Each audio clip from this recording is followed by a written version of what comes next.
समुद्र मंथन के बाद निकले अमृत को लेकर देवताओं व दैत्यों के बीच काफी वाद विवाद हुआ।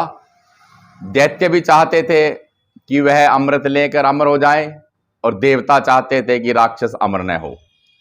जब देवताओं को अमृत पिलाया जा रहा था तो देवताओं की उसी पंक्ति में दो राक्षस आकर उसमें बैठ गए थे। जैसे ही अमृत उन्हें दिया, उन्होंने अमृत का पान किया।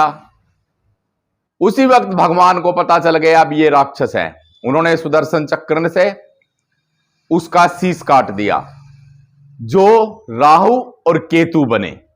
यह दोनों ही दैत्य सूर्य को निगलते हैं, क्योंकि सूर्य ने ही भगवान को बताया था कि यह दैत्य बैठा हुआ है बीच में। सूर्य और चंद्रमा दोनों ने यह बताया था, इसलिए राहु और केतु ये चंद्रमा को और सूर्य को कष्ट पहुंचाने के लिए, उन्हें निगलने के लिए उनकी ओर जाते हैं तथा उन्हें कष्ट पहुंचाते हैं, उन्हें निगलने का प्रयास करते हैं। हमारे धर्मशास्त्र में सूर्य और चंद्रमा को राहु और केतु द्वारा पकड़ना, निगलना, उन्हें कष्ट पहुंचाना ही ग्रहण है। जैसे अब सूर्य पे यह कष्ट होगा तो वो सूर्य ग्रहण है। इस ग्रहण में स्नान, दान, तप, भजन का विशेष महत्व है, क्योंकि किसी पर यदि संकट आ जाए तो उसके संकट निवारण के लिए सभी लोग मिलकर उसकी सहायता करते हैं ताकि उसका संकट दूर हो जाए।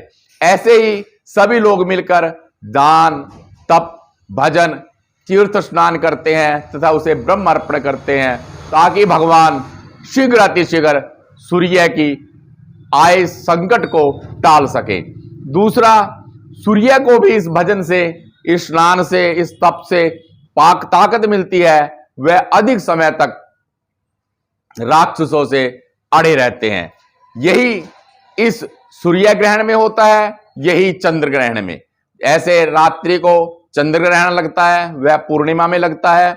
अमावस में सूर्य ग्रहण लगता है, वह अमावस को लगता है। तो सूर्य ग्रहण का स्नान, दान, तप, भजन का विशेष महत्व है।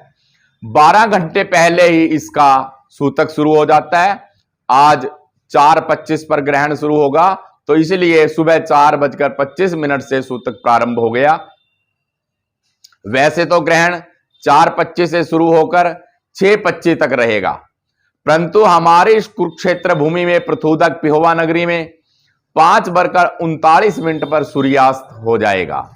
इसलिए हमारे यहां ग्रहण 5:39 पर ही शाम को समाप्त हो जाएगा। धर्म सिंधु, निर्णय सिंधु का यह मत है, उनका यह लेख है कि जहां पर सूर्य अस्त हो जाएगा वहां पर ग्रहण उसी वक्त समाप्त हो जाएगा। अजर पाठ से अलावा कुछ नहीं करना।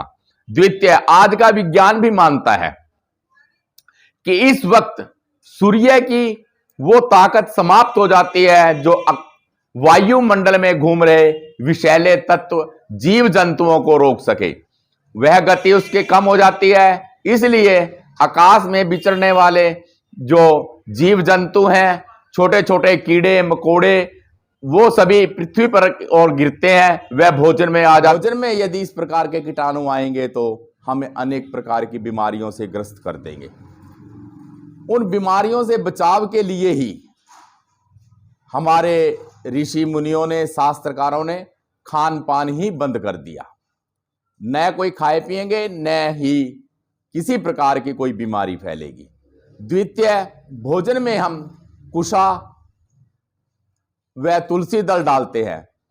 यह भी एक आश्चर्य की बात है कि कुशा व तुलसी दल में इतनी पावर है, इतनी ताकत है कि वह 8-8, 10-10 फुट तक कोई भी कीटाणु अपने ओर नहीं आने देते।